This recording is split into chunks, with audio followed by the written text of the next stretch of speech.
Modeling. Modeling is a truly awesome part of neurolinguistic programming. It's one of the core functions.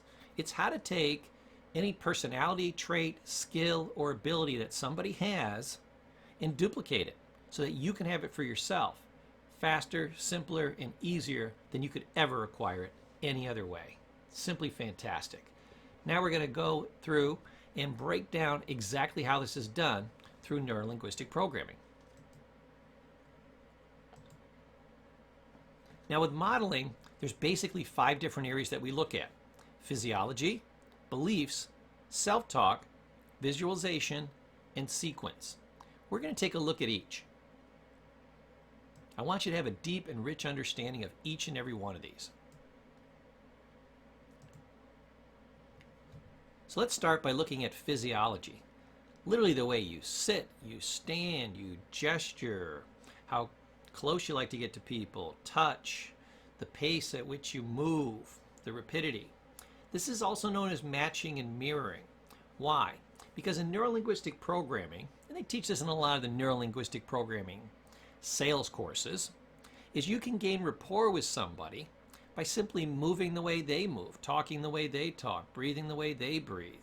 And you can do this in each of the areas, but for physiology, you know, if I put my hand up to my chin, you might wait a moment and then put your hand up to your chin in a slightly different fashion. So it's not monkey see, monkey do. You don't want to seem as if you're mimicking somebody. But by behaving roughly the way they behave, we like people that have the good taste to be like us. So this creates rapport building. Now from a modeling perspective, because I want to make sure we get back to that, that's what we're focusing on. Physiology, the way we move our bodies, how we use our bodies, just like people talk with their hands, this is part of our thinking process. Try talking but not moving your hands. It will seem very odd. You will quickly realize that how you move is part of how you think. This is why some people say, well, I think better when I jog.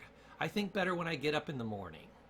I think better when I go for a walk. Why? Because they're changing their physiology. They're not wrong. They do think better because they're using their body differently. They say, oh, I think better after a workout. People are thinking, oh, that's endorphins and this and that. And some of that can be true, but some of it is I just used my body in a different way, and therefore it changed how I thought. So when we're looking at physiology and we want to model somebody, I've written down here the key areas that you want to look at. How do they sit? Where do they put their hands? What do they do with their hands? How quickly do they move? What is their pace? What kind of gestures do they like to use?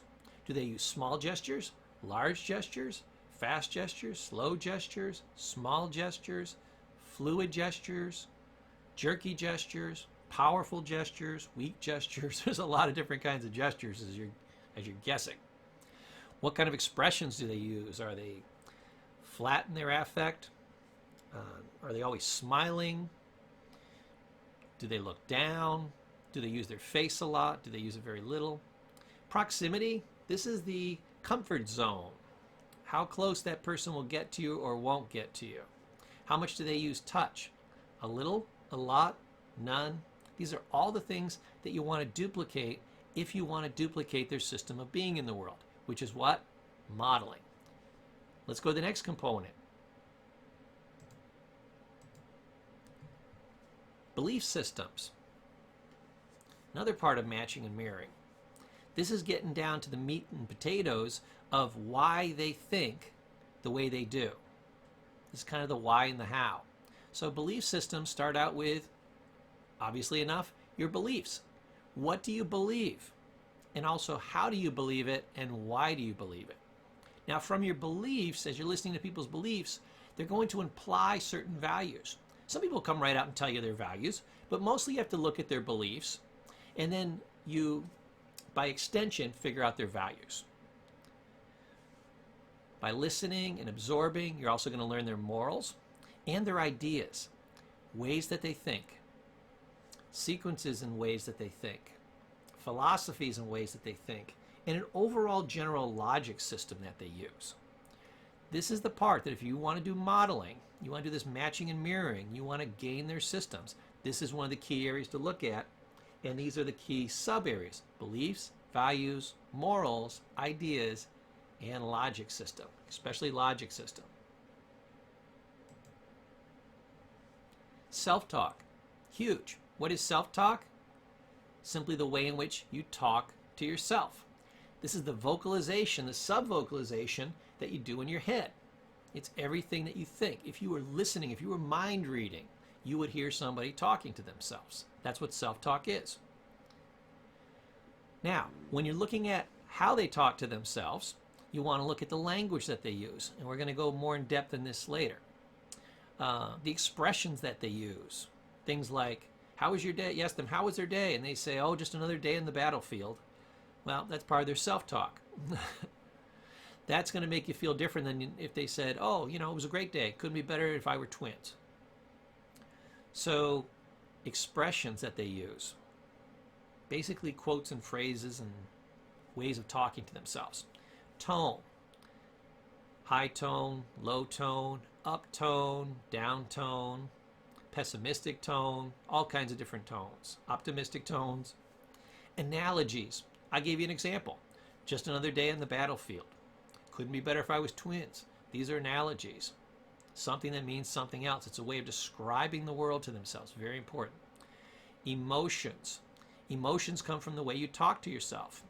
If you tell yourself everything that's great in your life, you'll feel great. If you talk to yourself about everything that's bad in your life, you're going to feel bad. If you think angry thoughts, you're going to get angry emotions. I've got a whole course on REBT, which is Rational Motive Behavioral Therapy. It's the science of how your brain works. Works wonderful with this NLP system, and will give you a richer, deeper understanding of this whole self-talk component, because that's what REBT is based on. So shameless plug there. Check it out.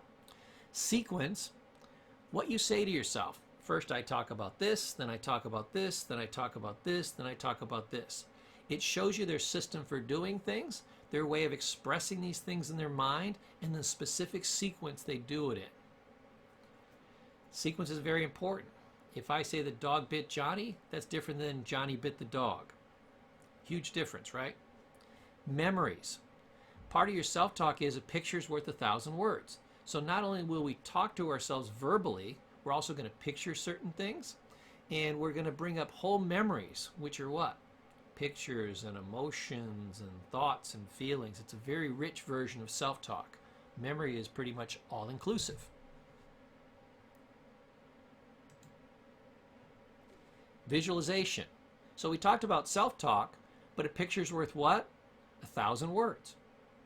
So, images that you bring to your mind when you think of something. Remember, we're trying to duplicate how the person's doing this. As they're using this skill, what are they picturing? What perspective are they taking? Are they seeing themselves from the outside? Are they seeing themselves as if it were up upon a movie screen? Are they seeing themselves as if through their own eyes? What perspective are they taking? And perspective can also mean other things too, like a positive perspective or a negative perspective, but mostly it's visual. Now, visualization can also do with size. Do you make it big and large in your mind? Like when you want to accomplish something or you want to be self-confident, you picture yourself winning and you make it big and huge like it's up on the big screen. If you want to diminish visions of yourself failing, you shrink them down so they're so tiny they just fade off in the distance and disappear. That's size. Color. Do you see things in black and white? Do you see them as bold and bright? When you want to intensify something, you saturate with color. When you want to de-intensify a certain feeling or way of being in the world, you de-intensify the color. The pace, how fast do they visualize? Intensity, the emotion that they put into the visualization. And the drama. A lot of people, to intensify things, they increase or decrease the drama of what they're visualizing. Very, very powerful in terms of understanding the person's system. Now, modeling excellence is a recipe, and you got to get the recipe right.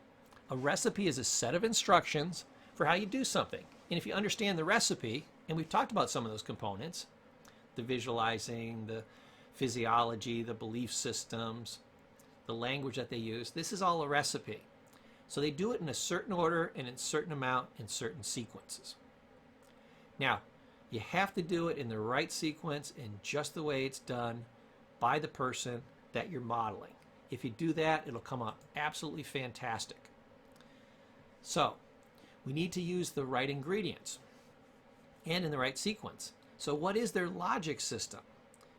Listen to what they're saying, see how they're being in the world, notice how they make logic, and you'll nail down the logic system. The thought processes, you can almost see people thinking. To get some more of this out, you're going to want to ask them questions. Well, why'd you do that? And why'd you think about it that way? And what was going through your mind when you were thinking about that?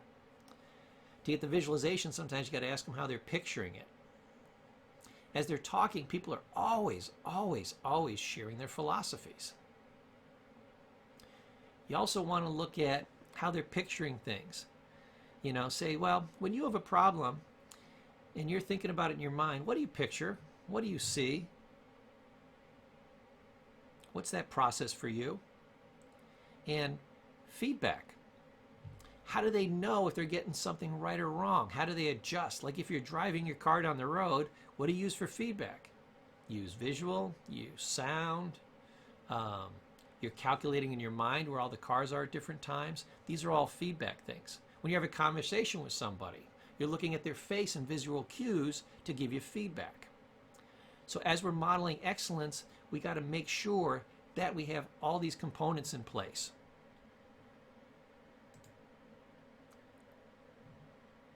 So sequencing, like I said earlier, is huge. You got to do the first thing, then the second thing, then the third thing. Follow the exact recipe. Make sure you got the right timing and the right setup. If you do that, you'll pull it off and you will be able to model excellence. So let me give you a concrete example of this.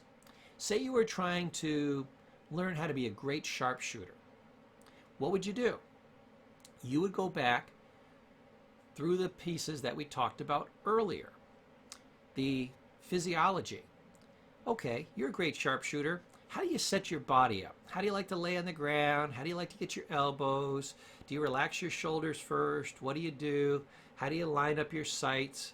All these types of things that are the physical mechanics of how you do it. Then you go through their belief systems. What are some of your belief systems? And the person might tell you, well, I always believe I'm going to hit the target. I never even consider missing. I believe that I can have absolute faith in my training. Why? Because I had an awful lot of training and I've done it over and over and over again. I know from experience, I run movies in my heads of all the successful shots I've had. How do you picture things? I picture the target as being huge and closer than it is.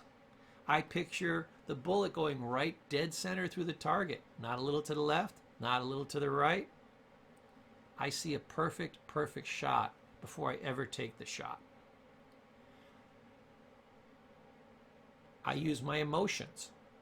When I have a certain feeling, like I have a good feeling, when I've got the shot in just the right space, when I have a sense of feeling certainty that I can't miss, bam, I squeeze the trigger. These are all the different components that you're putting together for how they do it. Now, if you lie down the way they lie down, set up your gun the way they set it up, think about the types of things that they think about, feel the types of things that they feel, follow the thought patterns that they do, and follow all these things in the right sequence, I can almost guarantee you the first time you do it, you're going to be 2, 3, 4 times better. They actually did a study on this in the military, and they found that they were able to get somebody as good as their best sharpshooter. They could get them about 80 to 90% of the way in about 4 days. That's amazing. These great sharpshooters took years to get this good. And you can get your team 80 to 90% of the way there in just 4 days. How'd they do that? Neuro-linguistic programming matched up with a little bit of practice. More neuro-linguistic programming, more practice. The better they got the neuro-linguistic programming and added in a little bit of practice to gain confidence and accuracy, to get some of that feedback we talked about, that just took a 4-day period. They used to train these guys for 2, 3, 4 weeks to get at half these levels. So this was a huge difference in our military training for our troops. It was a wonderful advance. Where'd it come from? Neuro linguistic programming. And now you have this technique too.